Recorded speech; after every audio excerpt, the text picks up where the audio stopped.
Carla Bruni, cet homme que lui aurait fait oublier Nicolas Sarkozy. Carla Bruni Sarkozy a eu plusieurs vies.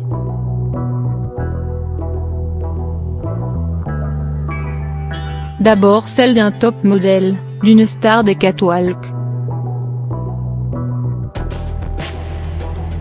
Au même titre que Naomi Campbell, Cindy Crawford ou encore Claudia Schiffer, Carla a marqué de son empreinte la mode des années 90.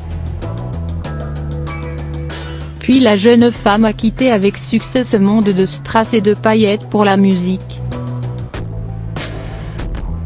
Sa voix douce et raillée séduisant le public français. Et finalement, l'amour l'a menée à l'Élysée.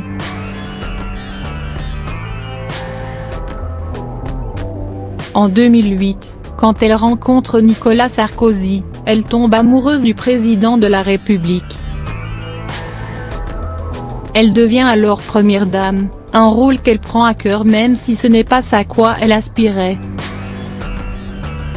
Dans son ouvrage Après-midi avec Carla, le journaliste Marc Dolizzi évoque cette vie multiple, ce destin extraordinaire.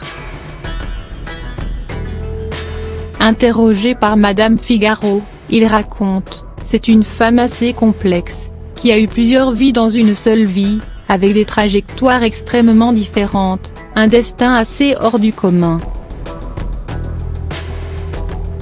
Même si elle est née avec une bonne fée penchée sur son berceau à Turin, elle a traversé des épreuves terribles, a découvert très tard que son père n'était pas son vrai père, a perdu son frère de manière assez tragique et…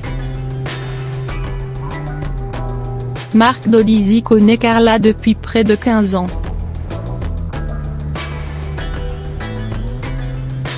Il a traversé avec elle les épreuves, le bonheur et les histoires d'amour.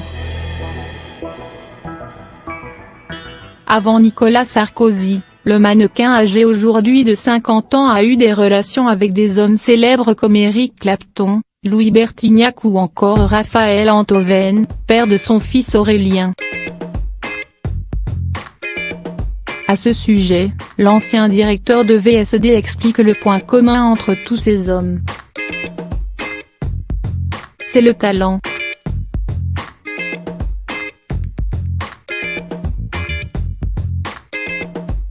Contrairement à ce que l'on a pu dire d'elle, je ne pense pas qu'elle soit attirée par le pouvoir. D'abord parce que du pouvoir, elle en a.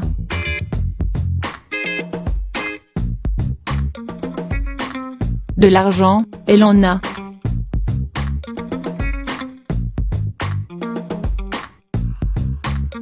Il ajoute, qu'on aime la musique de Bertignac ou de Clapton, ou même la politique de Nicolas Sarkozy, peu importe. Ces gens, ce qui les caractérise, c'est le talent. Et je pense que Carla a besoin d'admirer.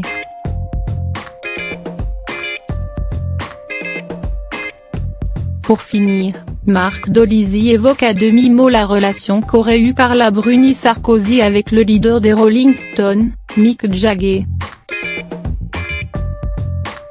Alors même si l'ancienne première dame n'a jamais reconnu cette histoire, le journaliste écrit dans son livre que Sarkozy est le premier homme à lui faire oublier Jagger. Il justifie sa théorie, elle a toujours nié sa relation avec Mick Jagger. Moi je pense qu'il y a eu quelque chose, et que la reprise de Miss You, dans son album French Touch, NDLR, est le reflet de cette liaison.